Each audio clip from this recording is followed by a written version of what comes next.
Assalamualaikum warahmatullahi ta'ala wabarakatuh. Bismillah walhamdulillah wassalatu wassalamu ala sayyidina rasulillah Muhammad bin Abdullah wa ala alihi wa sahbihi wa man wala wa la hawla wa la quwata illa billah. Bismillahirrahmanirrahim. Nawaitu ta'alluma wa ta'lima wa tadhakkura wa tadhkira wa naf'a wal intifa'a wal ifadata wal istifadata wal hatha على التمسك بكتاب الله وسنة رسوله والدعاء على الهدى والدلالة على الخير ابتغاء وجه الله ومرضاته وقربه وثوابه. Alhamdulillah, puja-puji syukur kita haturkan kepada Allah Subhanahu wa taala. Hingga pada malam hari ini seakan-akan Allah menginginkan kita menjadi hamba-hamba yang dicintai oleh Allah.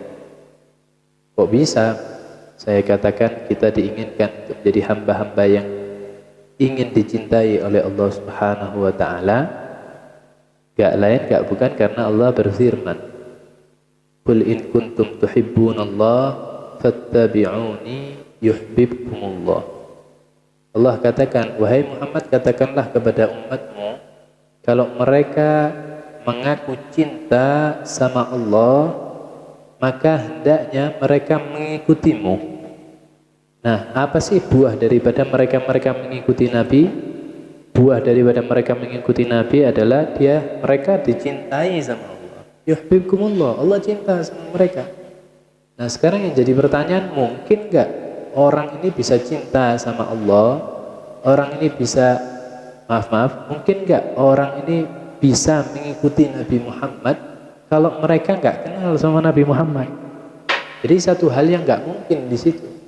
Berarti kalau seseorang oleh Allah diberikan kesibukan, seseorang diberikan oleh Allah kesempatan untuk dia bisa mengenal, mendekatkan diri, memahami tentang Nabi Muhammad, berarti mereka adalah orang-orang yang Allah menginginkan mereka untuk menjadi orang-orang yang dicintai oleh Allah. Jadi alhamdulillah, semoga ini semua kesibukan kita pada kali ini, pada yang tempoh hari dan yang akan datang, Allah senantiasa menyibukkan kita dengan mengenal Nabi Muhammad. Karena tidaklah orang diberikan kesibukan mengenal tersebut kecuali dia akan tahu tentang Nabi dan dia akan cinta sama Nabi, dan apabila telah cinta dia mudah untuk mengikuti Nabi, dan apabila telah mengikuti Nabi dia akan dicintai oleh Allah Subhanahu wa taala.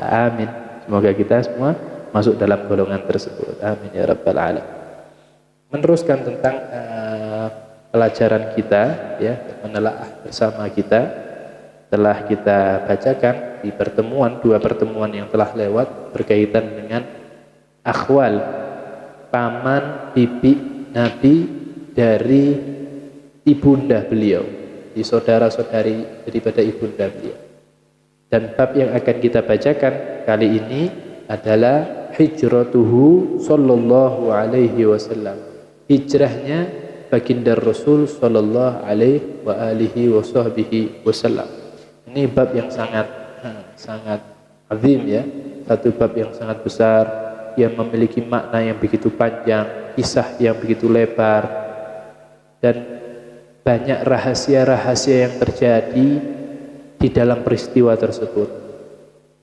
Nah, sebelum kita jabarkan sedikit atau bacakan, akan ceritakan sedikit, maka lebih baik dan lebih utama kalau kita bertabarukan dengan kitab yang dikarang oleh Abuya Muhammad bin Alwi al-Maliki rahimahullahu wa nafa'ana bihi wa bi'ulumihi wa bi asrarihi fid dharaini amin. Ila an qala hijratuhu amara Rasulullah sallallahu alaihi wasallam ashabahu wa man ma'ahu bi Makkah minal muslimin bil khuruj ila al Madinah wal hijra ilaiha wal luhuq bi ikhwanihim minal ansar.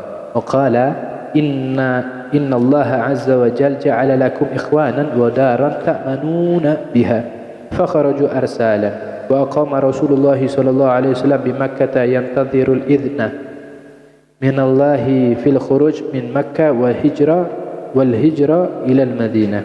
Wa hajara Umar bin Khattab wa Talha wa Hamzah wa Zaid bin Haritha wa Abdurrahman bin Auf wa Zubair bin Awam wa Abu Hudzaifah wa Uthman bin Affan wa akhiruhum radhiyallahu ta'ala anhu ورضي الله تعالى عنهم أجمعين.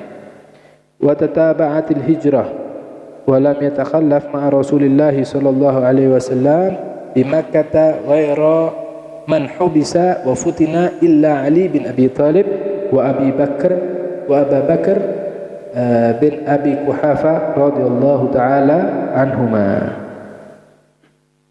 فلما رأت ذلك قريشا اجتمعوا ومعهم إبليس في سورة الشيخ نجدي في دار الندوة يتشاورون فيما يصنعونه في أمر عليه الصلاة والسلام حين خافوا أن يقوم معه العرب وينصرونه بعد ظهور أمره فأجمعوا على قتله. فأتاه جبريل فقال لا تبت هذه الليلة على فراشك. فأمر عليا رضي الله تعالى عنه فنام مكانه وتغطى ببرده الأخضر فكان أول من باع نفسه في سبيل الله. ثم خرج صلى الله عليه وسلم عليهم وقد أخذ الله أبصارهم عنه فلم ير منهم أحد. ونثر رسول الله صلى الله عليه وسلم على رؤوسهم كلهم ترابا كان في يده.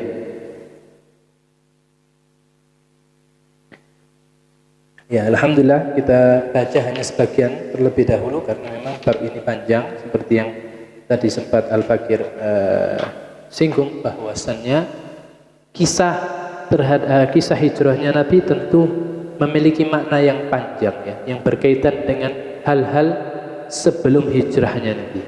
Di sini Abu Ya Muhammad Al-Maliki seperti yang telah kita pernah sampaikan bahwasannya beliau menyampaikan satu hidangan yang seharusnya setiap muslim itu mengetahui, dan di antara hidangan-hidangan yang seharusnya seorang muslim itu mengetahui tentang Nabi Muhammad adalah pernahnya baginda Rasul hijrah, hijrah dari kampung halamannya beliau ke satu tempat yang begitu jauh, ratusan kilometer, yang beliau sendiri gak pernah menetap di sana, meninggalkan semua kenangan, semua hal yang pernah tumbuh bersama dengan baginda Rasul ditinggalkan semua. Makanya sebagian penyair di antara mereka menafsirkan salah satu bait wa faraqa hijrata laila wa lubna ya. Jadi Nabi ini ketika meninggalkan kota Mekah ini seakan-akan meninggalkan segala sesuatu yang indah, segala sesuatu yang hidup, yang muncul bersama dengan baginda Rasul. Kita ini kalau punya kenangan ya kan, punya rumah misalnya tinggal di satu rumah, kemudian di dalam rumah tersebut banyak kenangan, banyak keindahan, banyak kebaikan yang muncul, kan memiliki kenangan yang begitu banyak di situ. Tapi ada satu titik di mana Allah Subhanahu wa taala mengatakan tinggalkan itu semua. Itu kan satu hal yang sangat berat. Ya kan? Yaitu tadi ketika sudah memiliki satu kenangan yang banyak, yang di sana bermulailah Islam, di sana bermulailah secara terbaik di atas muka bumi ini dengan dimulainya al-wahyi, pengutusan baginda Rasul sallallahu alaihi wasallam. Tapi Allah menghendaki hal yang lain. Jadi hijrah ini adalah satu hal yang sangat-sangat berat gitu loh.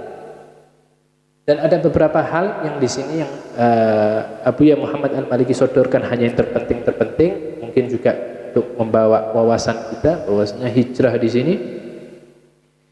Kalau kita kepingin tahu ya kapan hijrah Nabi itu hijrah, ya kalau ada tanggal hijriyah, ya disitulah baginda Rasul hijrah. Jadi dimulainya tahun hijriyah. Kita sekarang pada tahun 1442 ya. 1442. Berarti 1442 tahun yang lalu, waktu itulah baginda Rasul berhijrah dari kota Mekah ke kota Madinah. Adapun alasannya, kenapa sih Nabi ini hijrah? Dulu awal-awal Islam muncul kan, membawa satu ajaran yang sangat berbeda daripada kebiasaan orang-orang di kota Mekah. Dan tidak semua manusia di kota Mekah itu bisa menerima ajaran kebaikan daripada Nabi. Padahal Nabi bawa kebaikan, diajarkannya dengan kebaikan, paham ya? Sudah baik, ajarannya baik, disampaikan dengan kebaikan. Masih ada aja yang tidak menerima. Apalagi kalau misalnya kita bawa kebaikan, tapi diutarakan tidak baik, lebih banyak lagi yang tidak akan menerima. Di sini Allah memberikan gambaran bahwasanya walaupun kebaikan yang disampaikan dan juga caranya pun juga baik-baik, belum tentu mereka para manusia itu akan menerima kebaikan. Nah, di sini kalau kita teliti ya disinyalir karena kembalinya kepada hatinya mereka-mereka yang menerima ajakan tersebut. Makanya kalau di dalam Maulid Al-Habasyi dikatakan di pasal yang ketiga itu fatalaqaha biqalbin salim. Apa itu? Faqad hudiya ila siratin mustaqim. Saya lupa ada. Sebelum itu, sebelum akhir-akhir itu intinya adalah yang bisa menerima ajarannya Nabi adalah mereka-mereka yang menerima dengan hati yang tulus gitu loh. Tapi bagi mereka-mereka yang penuh dengan kesombongan, mereka-mereka yang penuh dengan kecongkakan, mereka-mereka yang hatinya terhiasi dengan kotoran-kotoran, maka dia tidak bisa menerima kebaikan walaupun disampaikan dengan kebaikan. Maka beruntunglah mereka-mereka yang punya hati bersih. Nah, kembali lagi pada pembahasannya, mereka-mereka kenapa sih Nabi ini hijrah? Karena memang desakan, yaitu tadi banyaknya orang yang tidak beriman, yang tidak menerima ajakan daripada Nabi, mereka memiliki reaksi yang negatif. Mereka menyakiti, mereka menzalimi, mereka mendesak, ya kan? Semuanya dari semua aspek, entah itu dari fisiknya mereka, entah itu dari psikisnya mereka-mereka yang beriman, bahkan dari sosial, mereka-mereka yang beriman mendapatkan keterbatasan sosial daripada bermuamalah, berbisnis, semuanya dibatasi. Nah, dan Allah Subhanahu wa taala menjadikan posisi kaum muslimin ketika itu hanya bersabar begitu. Jadi jangan katakan muslim ini suka perang. Ya, memang peperangan di masanya Nabi itu puluhan kali, memang puluhan kali ada peperangan ini, penyerangan dan peperangan. Ada penyerangan yang tidak berakhir pada peperangan dan ada juga peperangan yang jumlahnya itu memang puluhan kali di situ. Tapi ya kalau kalian mau tahu ini loh dakwahnya Nabi di kota Mekah 10 tahun lebih beliau di sana berdakwah dan Allah hanya menyuruh Nabi bersabar. Di situ ada sahabat yang disiksa hingga meninggal dunia. Di situ ada sahabat yang dulunya kaya sampai jadi nggak punya apa-apa. Di antaranya Sayyidah Khadijah. Sayyidah Khadijah itu dulunya kaya raya luar biasa. Perputaran uang di kota Mekah itu sebagian besar melewati Sayyidah Khadijah. Satu kota perputaran uangnya melewati Sayyidah Khadijah. Akan tapi karena ini tadi ya hartanya semuanya hanya untuk Islam mereka. La yuridu jazaa'a wala syukura. Mereka-mereka ini para sahabat yang awal-awal ya, sabiqun al-awwalun. Mereka-mereka yang beriman mulai awal itu mereka-mereka yang benar-benar berjuang. Yang mereka itu berjuang untuk Nabi. Kalau kita ya, kita ini kalau ibadah kan ada harapannya. Saya kepingin ibadah ini untuk supaya kaya, supaya bisnisnya lancar, supaya itu mereka sahabat melakukan itu semua nggak ada pikiran supaya saya tambah kaya, supaya saya tambah sukses, supaya nggak ada pikiran duniawi sama sekali di dalam hatinya mereka. Padahal mereka habis-habisan gitu. Ada nggak di antara kita habis-habisan untuk agama ini? Habis-habisan tanpa memikirkan dirinya kita. Ada mayoritas kaum muslimin kalau misalnya ayo kita sholat sunnah, biar apa? Biar tambah sukses. Akhirnya rajin untuk sholat sunnah karena untuk biar sukses. Ayo kita bersedekah karena kalau bersedekah Allah akan ganti 10 kali lipat. Kita termotivasi untuk sedekah karena 10 kali lipatnya, bukan karena Allah dan Rasulnya, tapi ada nilai lain. Tapi mereka-mereka as-sabiqun al-awwalun, mereka-mereka yang masuk ke dalam Islam lebih-lebih di awal-awal Islam, yang mereka benar-benar yang tadi saya sampaikan terhempit secara psikis, terhempit secara ekonomi, terhempit secara keadaan, semuanya mereka benar-benar seakan-akan tersiksa di situ. Dan Nabi SAW sudah mengusahakan segala hal di sana. Di antaranya Nabi pernah pergi ke Taif mencari bantuan atau ya intinya seperti koalisi lah, koalisi untuk memperbaiki kondisi daripada kaum muslimin yang ada di kota Mekah. Tapi ternyata orang-orang di kota Mekah telah meracuni orang-orang di Taif untuk menolak ajakan Nabi. Nabi belum bicara apa-apa tapi Nabi sudah diusir. Nabi belum bicara apa-apa tapi Nabi sudah disakiti. karena kemakan oleh beberapa omongan orang-orang di kota Mekah. Dan Nabi juga pernah mengusahakan untuk melihat kondisi yang seperti ini. Nabi pernah memerintahkan beberapa sahabat untuk berhijrah ke daerah Habasyah. Habasyah itu di daerah Afrika. Nah, jadi hijrah ini ada beberapa kali, tapi hijrah yang terbesar hingga kaum muslimin semua, mayoritas semua ikut ke kota Madinah adalah hijrahnya Nabi dari kota Mekah ke kota Madinah, yang kita akan bahas di dalam bab ini tadi. Dan hijrahnya Nabi tersebut memang adalah hijrah yang telah Allah pilihkan, yang telah Allah tentukan, dari kota Mekah menuju kota Madinah. Sebelumnya memang beberapa kali Nabi didatangi oleh masyarakat di kota Madinah. Seperti yang kita ketahui, kota Mekah memang sejak zaman dahulu menjadi tempat rujukan orang-orang untuk melakukan haji. Ya, haji itu kayak berkunjung, bertujuan ke kota Mekah. Mereka nanti tawaf dari mana-mana, dari seluruh penjuru. Memang sudah mulai zaman dulu sering kota Mekah kedatangan hujjaj, orang-orang yang berhaji. Makanya dikatakan kakek-kakeknya Nabi adalah mereka-mereka yang nyambut dari segi makanan, dari segi seperti penyambutan yang hangat. Menyambut siapa? Tamu-tamu dari luar negeri untuk berziarah menuju ke Ka'bah. Itu memang sudah ada adat seperti itu. Dan di antara ada satu tahun, di tahun-tahun beberapa tahun, itu ada beberapa orang dari kota Yathrib. Sebelum namanya Madinah, itu namanya Yathrib. Di situ ada beberapa kelompok orang, kemudian mereka mendengar bahwasanya ada seorang utusan di kota Mekah. Akhirnya mereka menemui Nabi Muhammad.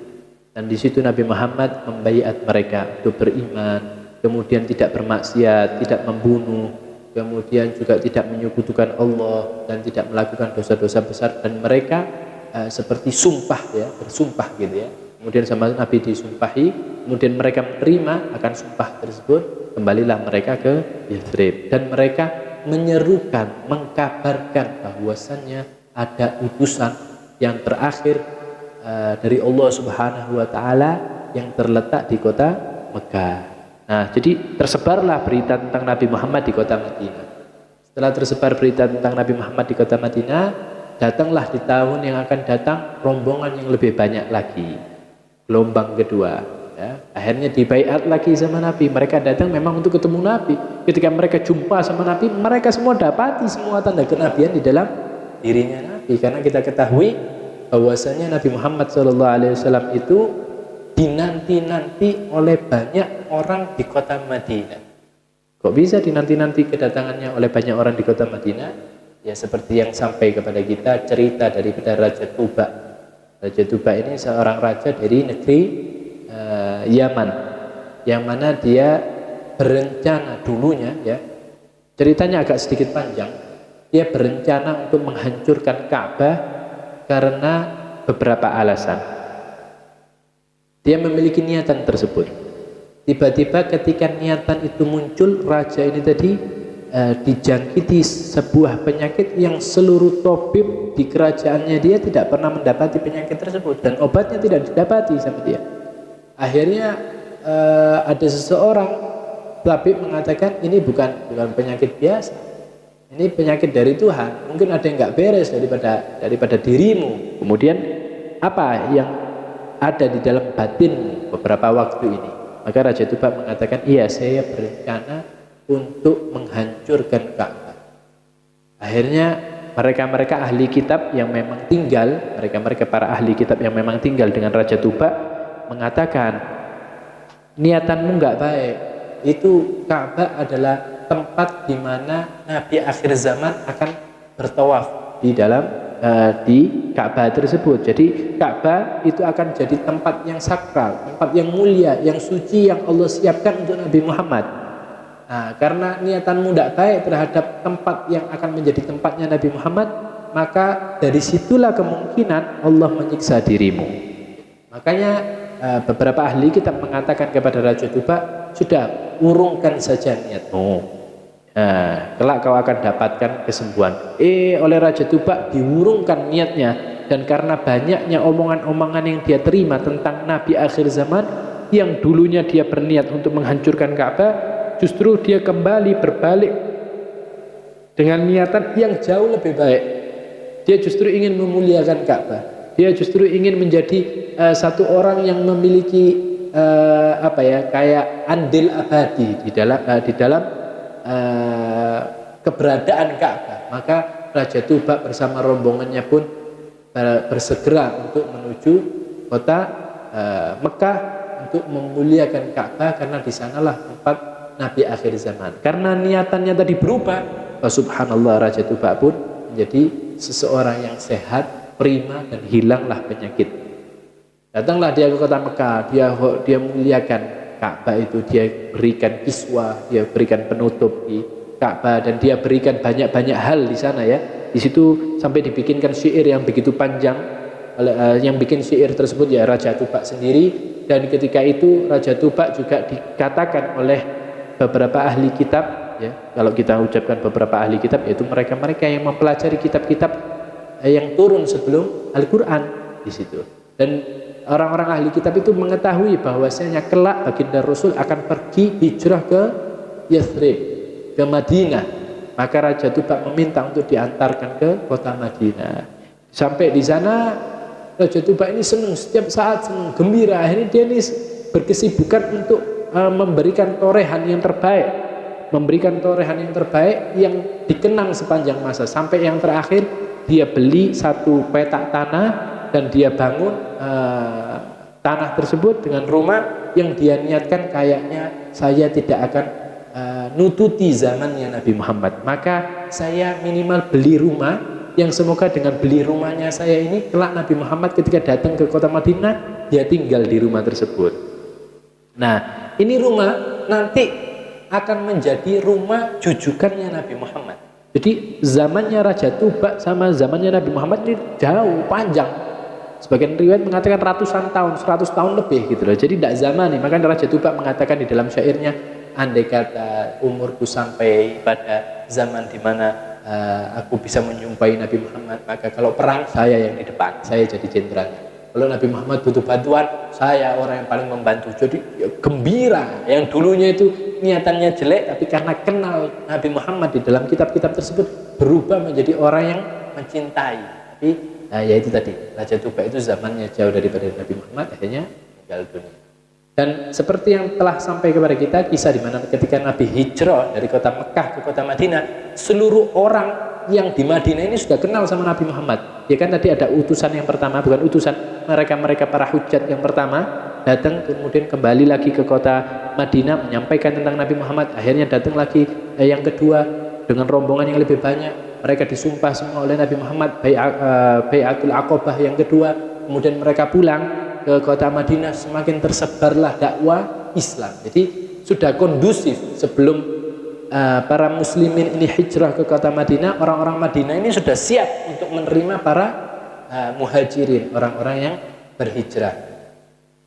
Nah, riwayat tentang Raja Tuba yang berkaitan dengan Raja Tuba tadi adalah ketika Nabi ini ke kota Madinah, Nabi ini kan disambut seluruh orang, semua orang di satu kota nyambut kedatangannya Nabi, dan semua orang satu kota kepingin rumahnya ini jadi tempat jujukannya Nabi SAW. Tapi Nabi bilang, biar untanya saya yang jalan, biar untanya saya yang milih, nanti dia jalan di tengah kota, dia berhenti di rumah mana, nanti di rumah tersebutlah saya akan tidur dan tinggal. Subhanallah, ini unta jalan berhenti di satu petak rumah yang ternyata itu adalah rumah yang dibeli oleh Raja Tuba. Jadi Nabi tidak pernah numpang.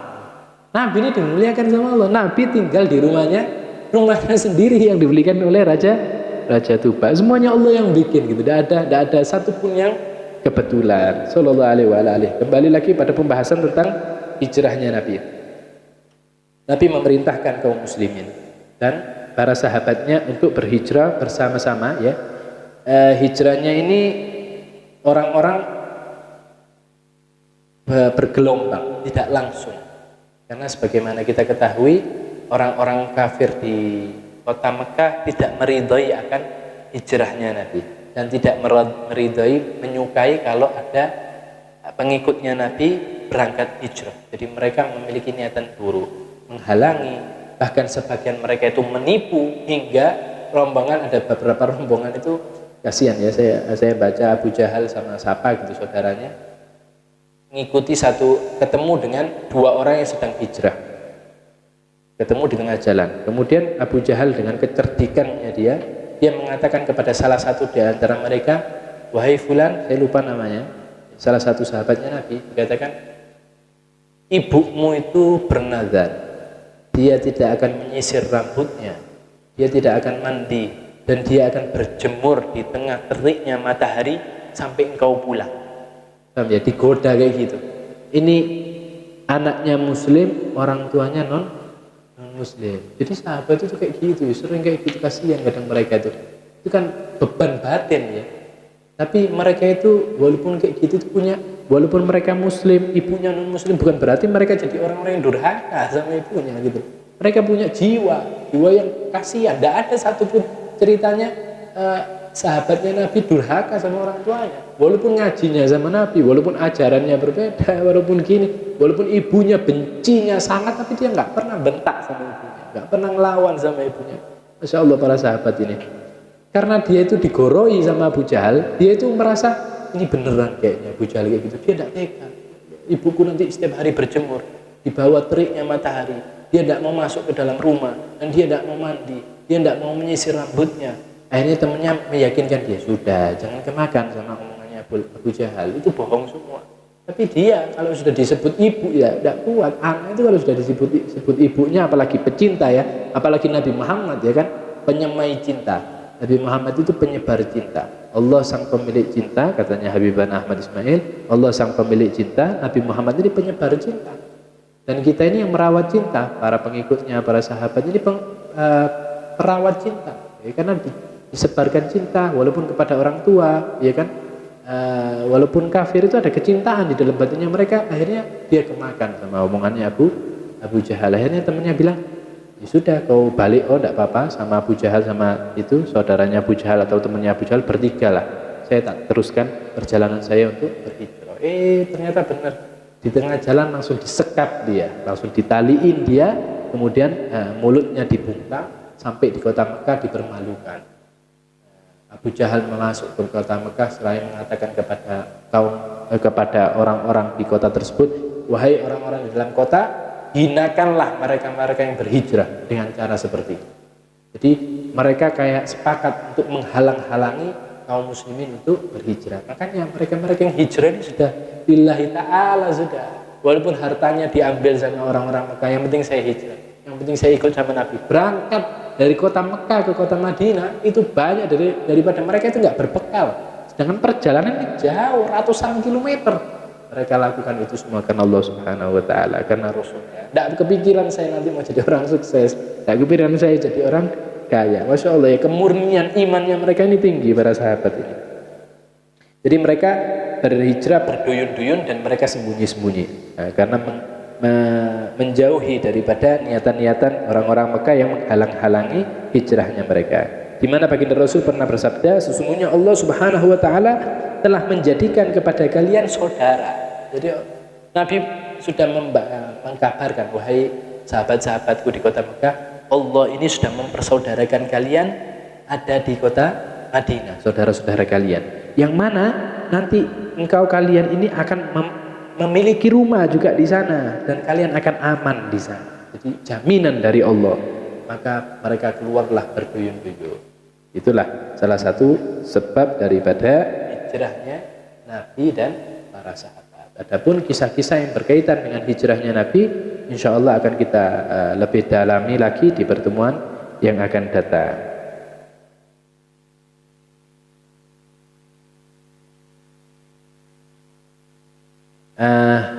Ada pertanyaan, kenapa Nabi Muhammad hijrahnya ke kota Madinah? Apakah itu perintah Allah atau memang saat itu kota Madinah menjadi kota yang baik dan pantas untuk dijadikan dakwah penyebaran agama Islam? Seperti yang kita ketahui ya, ketika Nabi SAW ini memerintahkan sesuatu, wa ma yantiqu 'anil hawa in huwa illa wahyun yuha. Gak ada keputusannya Nabi, gak ada ucapannya Nabi, Tidak ada perilakunya Nabi kecuali itu hakikatnya sudah perintah dari Allah. Itu yang pertama. Yang selanjutnya, kenapa Nabi memilih kota Madinah? Sebagian riwayat menceritakan Nabi ini pernah bermimpi. Nabi bermimpi melihat satu wilayah, satu daerah yang di sana banyak perkebunan kurma. Ya, jadi mohon maaf kepada seluruh para pendengar, saya sendiri nggak bisa bercerita terlalu panjang lebar terhadap setiap bab-babnya. Tapi kalau anda bertanya, di situ baru bisa saya menceritakan. Jadi apa yang saya sampaikan tergantung daripada pertanyaan. Semakin banyak pertanyaan, semakin banyak kalian dapatnya. Tapi kalau semakin nggak ada yang bertanya, ya sudah.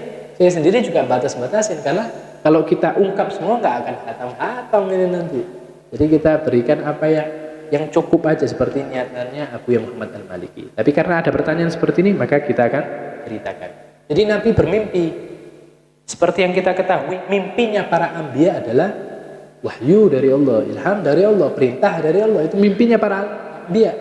Dan dari situ Nabi mengatakan, saya kira daerah itu adalah daerah Najron atau apa, 2 daerah. Ternyata daerah itu adalah Yathrib. Maka dari situlah ditentukan oleh Nabi, kita akan hijrah. Diperintahkan para sahabat semuanya, ayo kalian hijrah, berduyun-duyun ya, satu, nanti semua keluar, akhirnya semua, sampai nggak ada kaum muslimin di kota Mekah kecuali 3 orang, Nabi Muhammad, Sayyidina Abu Bakar, dan Sayyidina Ali.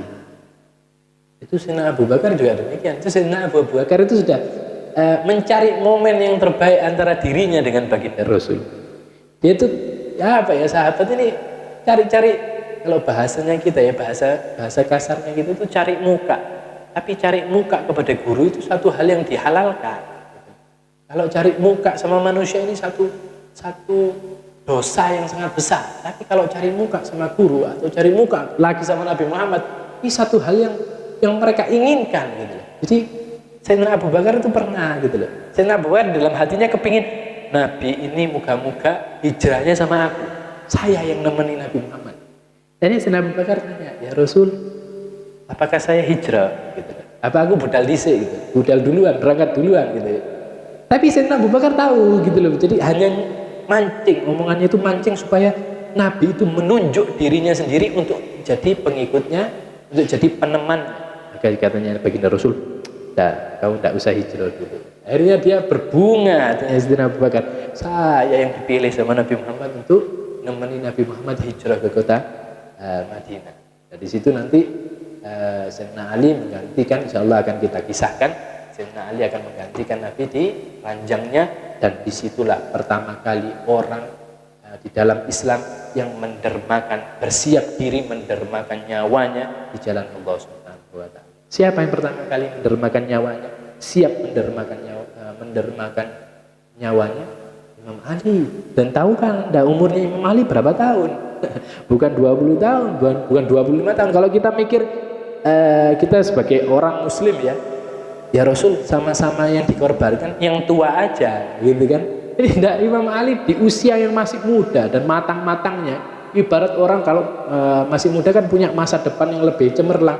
Kenapa saya yang mau dikorbankan? Tapi Sayyidina Ali berbangga diri, saya yang akan dikorbankan sama Nabi. Saya tidur di ranjangnya Nabi, dan disitulah target di mana seluruh orang Mekah yang akan nusuk Nabi di ranjangnya itu, ya Sayyidina Ali itu nanti yang gantikan Nabi. Walaupun nanti takdir Allah berubah. Sayyidina Ali itu sudah selimutan, sudah siap, saya siap mati sudah karena Allah. Masya Allah. Jadi intinya hijrahnya Nabi ke kota Madinah adalah perintah dari Allah, bukan inginannya Nabi Muhammad aja, tapi memang perintahnya Allah. Dan kalau kita tilik dari kisahnya Raja Tuba tadi, memang sudah Allah gariskan sejak zaman dulu kalau Nabi Muhammad akan hijrah ke kota Madinah.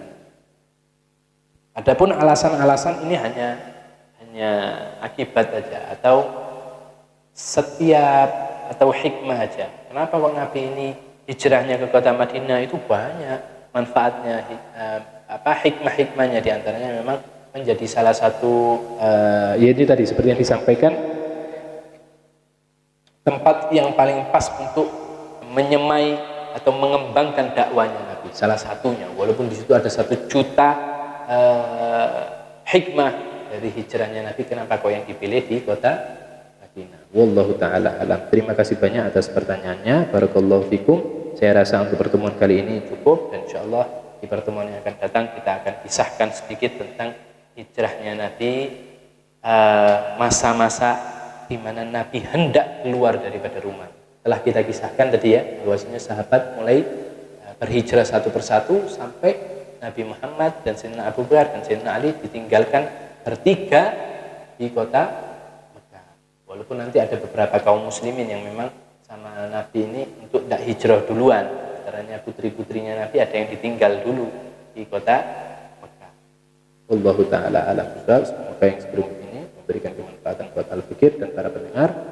Dan kita akan tutup dengan bacaan talqinul dzikir dan doa qunut. Bismillahirrahmanirrahim. La ilaha illallah al-mawjud fi kulli zaman. La ilaha illallah al-ma'bud fi kulli makan. La ilaha illallah al-madhkur bi kulli lisan. La ilaha illallah al-ma'ruf bin ihsan. La ilaha illallah kulla yawmin huwa fi syan. La ilaha illallah al-aman al-aman min zawalil iman wa min fitnati syaitan. Ya qadim al-ihsan kam laka alaina min ihsan ihsanuka al-qadim. Ya hannan ya mannan ya rahim ya rahman ya ghafur ya ghafar ighfir lana warhamna wa anta khairur rahimin. Wa sallallahu alaihi wasallam wa ala alihi wa sahbihi wasallam. Alhamdulillahi rabbil alamin. Allahumma hdina fi man hadait wa afina fi man afait wa tawallana fi man tawallait wa barik lana fi ma atait wa qina bi rahmatika syarra ma qadait. Wa sallallahu alaihi wasallam wa ala alihi wa sahbihi wasallam. Alhamdulillahi rabbil alamin. Taqabbalallahu minkum. Wassalamu alaikum warahmatullahi taala wabarakatuh.